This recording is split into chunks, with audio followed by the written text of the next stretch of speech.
Olivia's brother.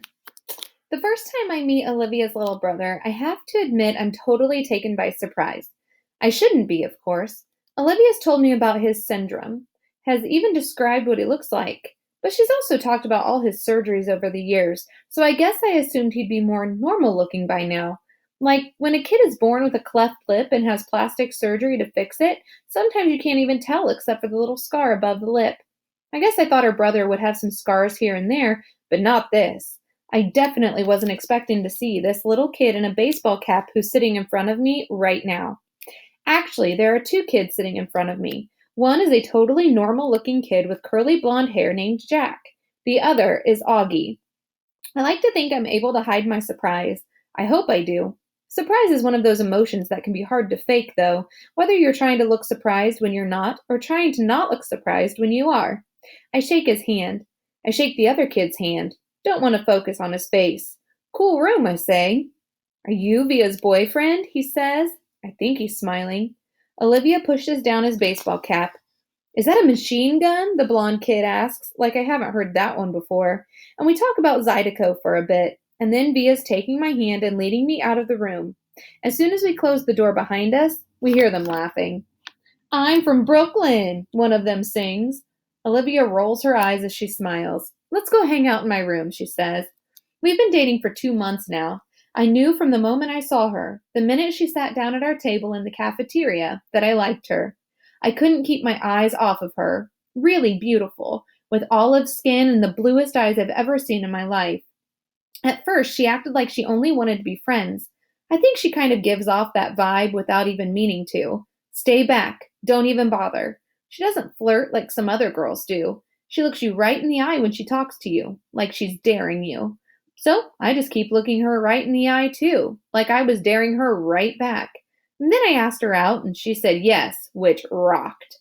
She's an awesome girl, and I love hanging out with her. She didn't tell me about August until our third date.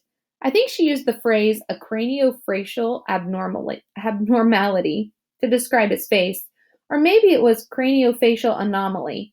I know the one word she didn't use was deformed, though, because that word would have registered with me. So what do you think? She asks me nervously the second we're inside her room. Are you shocked? No, I lie. She smiles and looks away. You're shocked. I'm not, I assure her. He's just like what you said he'd be. She nods and plops down on her bed. Kind of cute how she still has a lot of stuffed animals on her bed. She takes one of them, a polar bear, without thinking and puts it in her lap. I sit down on the rolling chair by her desk. Her room is immaculate. When I was little, she says, there were lots of kids who never came back for a second play date. I mean, lots of kids. I even had friends who wouldn't come to my birthdays because he would be there. They never actually told me this, but it would get back to me. Some people just don't know how to deal with Augie, you know? I nod. It's not even like they know they're being mean, she adds. They were just scared. I mean, let's face it, his face is a little scary, right? I guess, I answer. But you're okay with it? She asks me sweetly. You're not too freaked out or scared? I'm not freaked out or scared, I smile.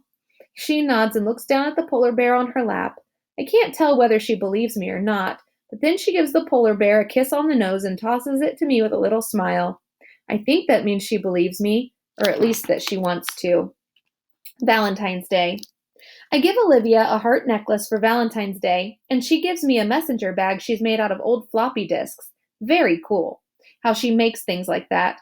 Earrings out of pieces of circuit boards, dresses out of t-shirts, bags out of old jeans. She's so creative.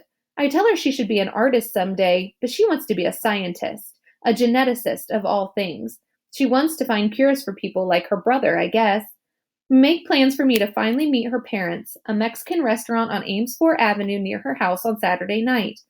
All day long I'm nervous about it, and when I get nervous, my tics come out. I mean, my tics are always there, but they're not like they used to be when I was little. Nothing but a few hard blinks now, the occasional head pull. But when I'm stressed, they get worse, and I'm definitely stressing about meeting her folks. They're waiting outside when I get to the restaurant. The dad gets up and shakes my hand, and the mom gives me a hug. I give Augie a hello fist punch and kiss Olivia on the cheek before I sit down. It's so nice to meet you, Justin. We've heard so much about you. Her parents couldn't be nicer.